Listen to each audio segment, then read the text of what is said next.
Hello friends, आज हम लोग मैथ स्पीड बूस्टर सीरीज में ट्रिक 4 पढ़ने वाले हैं।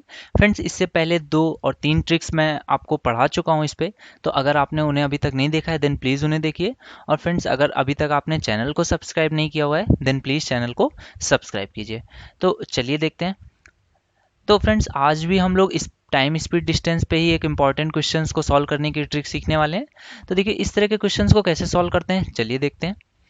पहले तो आप क्वेश्चन पढ़ लीजिए कि क्वेश्चन क्या कह रहा है कि 6000 किलोमीटर इतनी उड़ान में वायुयान खराब मौसम होने के कारण अपनी गति में क्या करता है, 400 किलोमीटर पर आवर की कमी कर लेता है। क्योंकि मौसम खराब है तो वो क्या कर रहा है, अपनी जो इसकी रफ्तार है चलने की उसमें क्या किया उसने, 400 किलोमीटर पर आवर अपनी रफ्तार में कमी कर ली है। और उसकी टोटल डिस्टेंस उसे कवर कितनी करनी है, 6000 किलोमीटर, इतनी उसे डिस्टेंस कवर करनी है। जिसकी वजह से उसे पहुंचने में आधे घंटे की समय में वृद्धि हो जाती है, जिसकी वजह से जो टाइम है वो क्या होता है, 0.5 आवर्स जो है उसका क्या हो जाता है, बढ़ जाता है, उसे आधा घंटा एक्स्ट्रा चलना पड़ता है। तो वो क्वेश्चन क्या पूछ रहा है कि उड़ान में लगने वाला मूल समय क्या है। देखिए, इस तरह के क्वेश्चंस को अगर आप बाई बेसिक मेथड करने जाएंगे तो आपको बहुत अधिक समय लग जाएगा। तो इसके लिए आप एक ट्रिक सीख लीजिए। उसको कैसे सॉल्व करते हैं, देखिए। अगर आधा घंटा वह लेट होता है, मैंने क्या बोला कि हाफ एन आवर वो टाइम क्या होता है, लेट हो जाता है, ठीक है। तो यहाँ पे मैंने क्या लिखा कि टाइम कितना वो लेट हो रहा है, ठीक है। आधा घंटा जब वो लेट होता है तो वो क्या करता है, 400 किलोमीटर पर आवर उसकी रफ्तार उसको कमी करने की वजह से क्या हो जाता है, आधा घंटा लेट हो जाता है। इतनी रफ्तार अगर वो कम करता है तो आधा घंटा लेट होता है। तो मैं क्या करता हूँ कि इसी टाइम को एक बार और जोड़ देता हूँ, ठीक है। मैं क्या करने की कोशिश कर रहा हूँ कि मैं ये ले आता हूँ कि मुझे दो ऐसे टाइम पता चल जाए जिनका अंतर कितना हो, आधा घंटा, और दो ऐसी स्पीड पता चल जाए जिनका अंतर कितना हो, 400 किलोमीटर प्रति घंटा। उससे क्या हो जाएगा कि मुझे ये पता चल जाएगा कि पहले टाइम कितना रहा होगा, बाद में कितना हुआ होगा, और पहले स्पीड कितनी रही होगी और बाद में कितनी हो गई होगी। अगर कोई बात आपको नहीं समझ में आई तो प्लीज़ आप इसको अंत तक देखिए, अभी आपको थोड़ी देर में ये चीज़ समझ में आने लग जाएगी। तो मैंने क्या किया, आधा घंटा इसमें और जोड़ दिया, तो ये कितना हो गया, 1 आवर। तो अब देखिए उसको, क्योंकि मैंने दुगना किया है तो यहाँ पे क्या करना पड़ेगा, या फिर इसको एक बार और ऐड कर दूं तो ये कितना हो जाएगा, 800 किलोमीटर पर आवर। इसका मतलब क्या हुआ कि 1 घंटे अगर मुझे देरी चाहिए तो उसके लिए मुझे रफ्तार कितनी, 800 किलोमीटर प्रति घंटा कम करनी पड़ेगी। अब मैं क्या करता हूँ, देखिए यहाँ पर इनको क्रॉस मल्टीप्लाई कर लीजिए। तो देखिए कितना आया, 800 का आधा 400। तो मुझे टोटल डिस्टेंस कितनी चाहिए, देखिए ये क्या है, ये है टाइम, और ये क्या है, स्पीड। इन दोनों का मल्टीप्लिकेशन अगर मैं कभी भी करूंगा तो मुझे क्या है, कोई ना कोई एक डिस्टेंस मिलेगी, ठीक है। तो अभी इनका मल्टीप्लिकेशन मेरा कितना आ रहा है, 400 आ रहा है। तो अभी मैं एक बार और इसको ऐसे ऐड कर देता हूँ, तो ये कितना हो गया, 1.5 आवर। और यहाँ पर कितना हो जाएगा, 1200 किलोमीटर, ठीक है।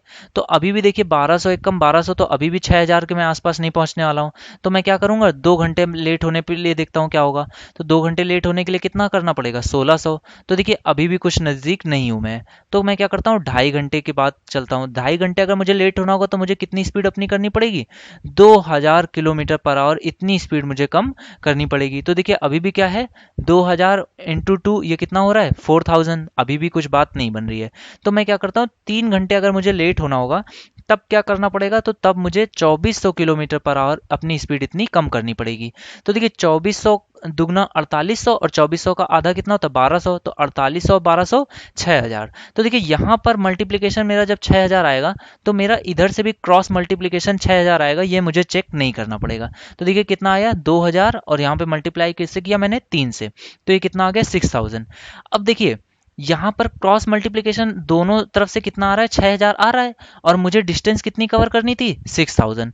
तो देखिए अगर पहले मुझे टाइम 3 आवर्स, सॉरी, पहले अगर मुझे टाइम 2.5 आवर्स लगता रहा होगा तो उस समय मेरी स्पीड कितनी रही होगी, 2400 किलोमीटर रही होगी।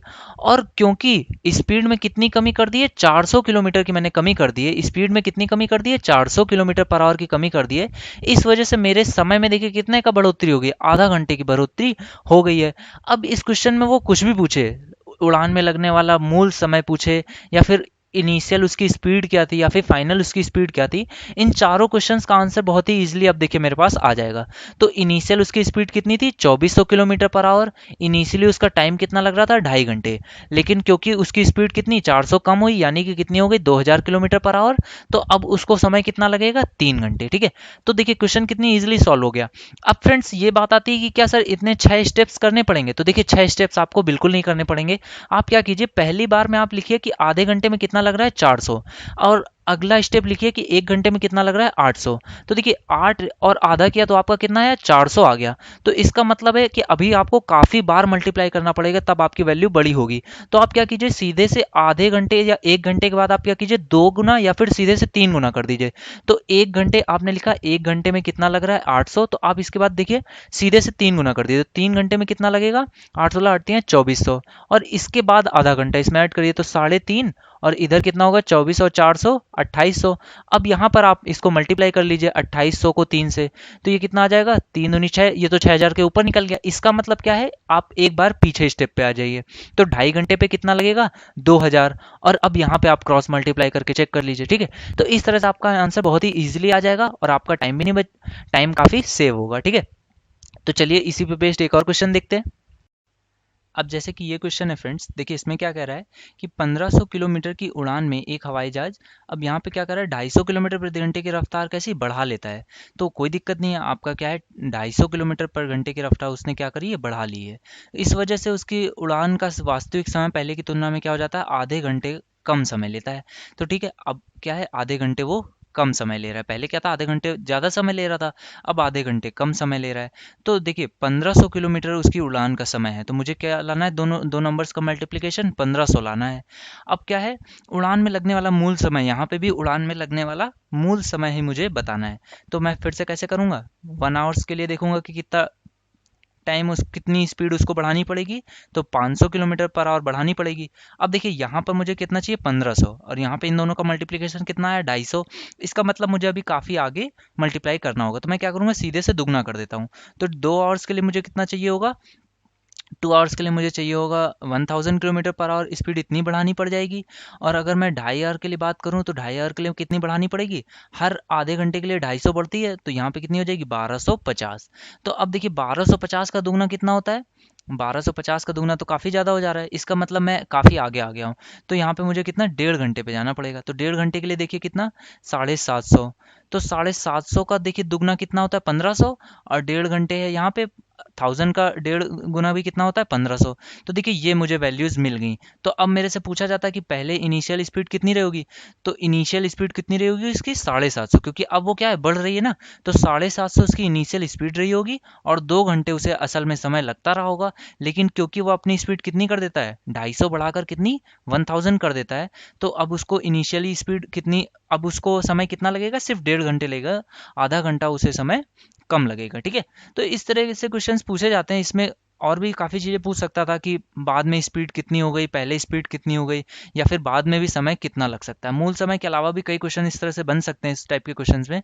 तो अगर आपको आप इस क्वेश्चन को इस तरह से सॉल्व करेंगे तो आपको बहुत ही आसान लगेगा, पेपर में भी आप इस तरह क्वेश्चन को आसानी से सॉल्व कर सकते हैं, ठीक है फ्रेंड्स।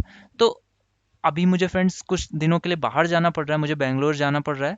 तो उस लिए हो सकता है आपको 1 2 दिन कुछ लेक्चर्स नहीं मिलेंगे, तो उसके लिए आप वेट कीजिएगा। 1 2 दिन बाद से मैं फिर से कंटिन्यू उसी तरीके से आपको पढ़ाऊंगा, ठीक है फ्रेंड्स।